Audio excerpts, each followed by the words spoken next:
It was a small picnic held more than 50 years ago here at Hanlan's Point, and now it's being commemorated with a new plaque, honored as a significant moment in Canada's queer history.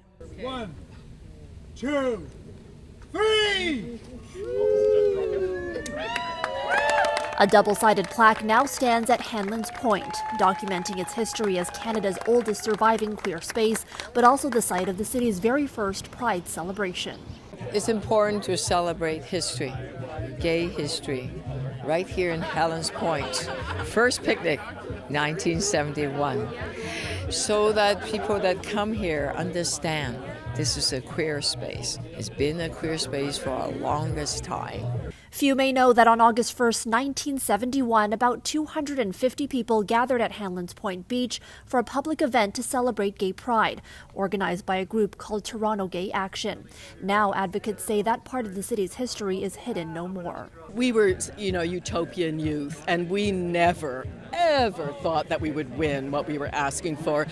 We were asking for the skies, and, we won the skies, we won the moon and the stars, as far as I'm concerned, and it just shows you that nothing happens when it doesn't start with a small group of people. To see that as a part of history is really quite remarkable, and the work that they did to get that there. I didn't think of it as history at the time. James Dubrow describes the picnic with fondness, saying it was a calm and safe space for the queer community, though Toronto as a whole was not. It was not a homo-friendly city in Toronto in 1971. The police were very nasty to gay people.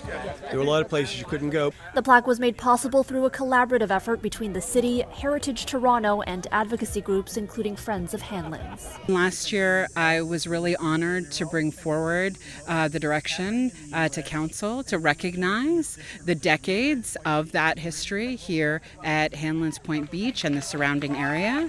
And that kick-started this process. And while those in attendance today say they're grateful to see queer history and the fight for queer rights in Toronto being more widely acknowledged, they also stress that more than a half-century later, the work is far from over. And there's incredible pushback against trans and gender diverse rights.